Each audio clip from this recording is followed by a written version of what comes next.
Assalamualaikum warahmatullahi wabarakatuh. Perkenalkan, nama saya Muhammad Rizky Abdillah dari Fakultas Ekonomi jurusan Perbankan Syariah. Ya, saya di sini akan menjelaskan tentang sosialisasi prokes 5M dan pentingnya vaksinasi. Penjelasan pertama yaitu tentang sosialisasi prokes 5M. Di negara kita, protokol kesehatan ini dikenal dengan sebutan 5M. Sudah tahu apa saja protokol kesehatan 5M untuk membantu pencegahan penularan virus corona? Berikut ini protokol kesehatan 5M tersebut. 1. Mencuci tangan. 2. Memakai masker. 3. Menjaga jarak. 4. Menjauhi kerumunan. 5. Mengurangi mobilitas. Ini saya akan menjelaskan keterangan yang pertama, yaitu mencuci tangan, yaitu dengan rutin mencuci tangan hingga bersih adalah salah satu protokol kesehatan yang cukup efektif untuk mencegah penularan virus corona. Untuk hasil yang maksimal, kamu disarankan untuk mencuci tangan setidaknya setelah 20 detik beberapa kali sehari, terutama saat sebelum memasak atau makan, setelah menggunakan kamar mandi, setelah menutup hidung saat batuk atau bersin. Untuk membunuh virus dan kuman-kuman lainnya, gunakan sabun dan air untuk membersihkan tangan dengan alkohol setidaknya dengan kadar 60%. Untuk cara-cara mencuci tangan yang benar seperti contoh foto ini. Untuk penjelasan yang kedua, memakai masker. Pada awal pandemi virus corona tahun lalu, Organisasi Kesehatan Dunia WHO mengatakan bahwa penggunaan masker hanya direkomendasikan untuk orang sakit, bukan orang sehat. Namun, virus corona jenis SARS-CoV-2 yang merajalela hingga saat ini membuat protokol kesehatan bisa berubah-ubah seiring bergulirnya waktu. Beberapa waktu selang kebijakan WHO akhirnya mengeluarkan himbauan agar semua orang, baik yang sehat atau yang sakit, agar selalu menggunakan masker saat beraktivitas di luar rumah. Kebijakan WHO ini juga sempat ditegaskan oleh Presiden Joko Widodo. Untuk pemakaian masker yang benar, kita bisa melihat foto ini. Memakainya harus dengan baik dan benar ya. Membeli atau menggunakan masker yang telah disarankan oleh nakes dan dokter-dokter lainnya. Bagian yang harus tetap kita jaga yaitu bagian hidung dan mulut. Harus tertutup oleh masker yang telah kita gunakan. Dan setelah pemakaian masker tersebut, kita dianjurkan untuk menggantinya. Jangan menggunakan masker yang itu terus. Penjelasan yang ketiga yaitu menjaga jarak. Protokol kesehatan lainnya yang perlu dipatuhi adalah menjaga jarak. Protokol kesehatan ini dimuat dalam keputusan Menteri Kesehatan RI dalam protokol kesehatan bagi masyarakat di tempat dan fasilitas umum dalam rangka pencegahan dan pengendalian COVID-19. Di sana disebutkan menjaga jarak minimal 1 meter dengan orang lain untuk menghindari terkena droplets dari orang yang bicara, batuk, atau bersin, serta menghindari kerumunan, keramaian, dan berdesakan. Dan yang keempat, menjauhi kerumunan. Selain 3 hal di atas, menjauhi kerumunan merupakan protokol kesehatan yang juga harus dilakukan.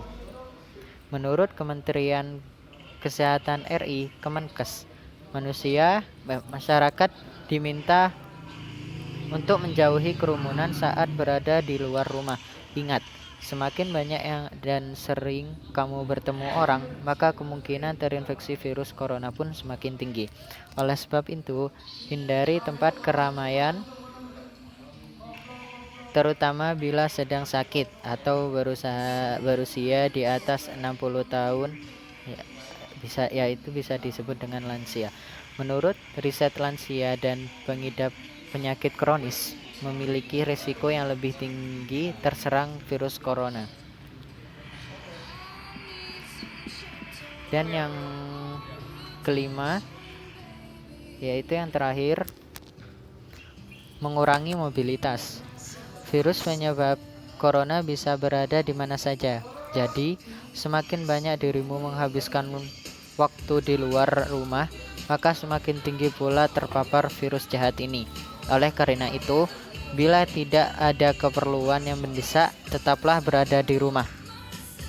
Menurut Kemenkes, meski sehat dan tidak ada gejala penyakit, belum tentu dirimu pulang ke rumah dengan keadaan yang masih sama.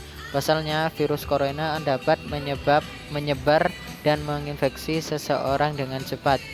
Yuk, terapkan protokol kesehatan 5M untuk mencegah penularan dan penyebaran virus corona di Indonesia. Selain itu, jangan pula lupa untuk selalu meningkatkan sistem kekebalan tubuh agar terhindar dari infeksi COVID-19. Jika kamu atau anggota keluarga memiliki gejala virus corona, segera menghubungi atau datang ke puskesmas rumah sakit terdekat. Mungkin untuk penjelasan tentang prokes 5M cukup di situ saja ya. Dan saya akan melanjutkan penjelasan yang kedua. Penjelasan yang kedua yaitu pentingnya vaksinasi. Vaksin merupakan produk biologi yang berisi antigen berupa mikroorganisme atau zat yang sudah diolah sedemikian rupa sehingga aman, dan jika diberikan kepada seseorang yang akan membuat kekebalan tubuh secara aktif terhadap suatu penyakit tertentu. Pemerintah terus mengupayakan pelaksanaan suntik vaksin COVID-19 untuk seluruh masyarakat Indonesia. Mulai dari awal tahun 2021 hingga saat ini, vaksin COVID-19 tengah distribusikan ke seluruh masyarakat Indonesia. Pemberian vaksin ini merupakan solusi yang dianggap paling tepat untuk mengurangi dan memutus rantai penularan COVID-19. Vaksinasi bertujuan untuk memberikan kekebalan spesifik terhadap suatu penyakit tertentu, sehingga jika suatu saat terpapar penyakit tersebut, maka hanya akan mengalami gejala yang ringan. Sebaliknya, apabila tidak melakukan vaksinasi, maka tidak akan memiliki kekebalan tubuh yang spesifik terhadap penyakit yang seharusnya dapat dicegah dengan pemberian vaksin tersebut. Apabila cakupan vaksinasi tinggi dan merata, maka akan terbentuk suatu kekebalan kelompok atau bisa disebut herd immunity. Selain itu, vaksinasi COVID-19 juga dapat menjaga produktivitas dan mengurangi dampak sosial serta ekonomi. Vaksinasi COVID-19 dilakukan setelah kepastian keamanan dan keampuhannya ada. Kelompok prioritas penerima vaksin COVID-19 saat ini adalah tenaga kesehatan yang memiliki risiko tinggi terpapar COVID-19, yaitu lansia, bisa dibilang 50 tahun ke atas, dan orang dengan pekerjaan yang memiliki risiko tinggi tertular.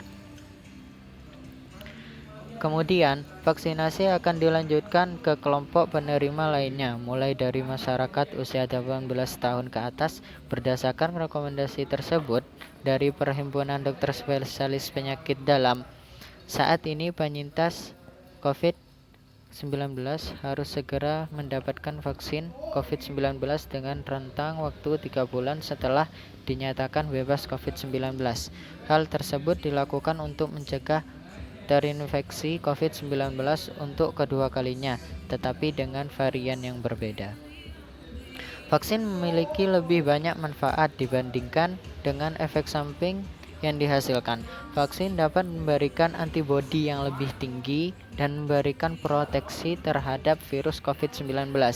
Perubahan alami yang dialami ibu hamil membuat sistem imun di dalam tubuh juga dapat berubah.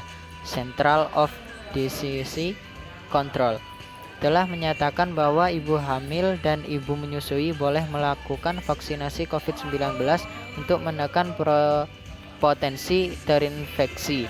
Meski begitu, tiap kebijakan tetap berbeda-beda. Di kota Surakarta sendiri, ibu hamil masih belum diperbolehkan untuk melakukan vaksin. Dimanapun berada, alangkah lebih baik untuk berkonsultasi dahulu kepada dokter sehingga kesehatan dan keselamatan ikut terjamin. Dalam menanggulangi pandemi COVID-19, upaya vaksinasi dilakukan tidak hanya menjadi satu-satunya untuk melindungi masyarakat dan penularan COVID-19 selama belum mencapai kekebalan kelompok.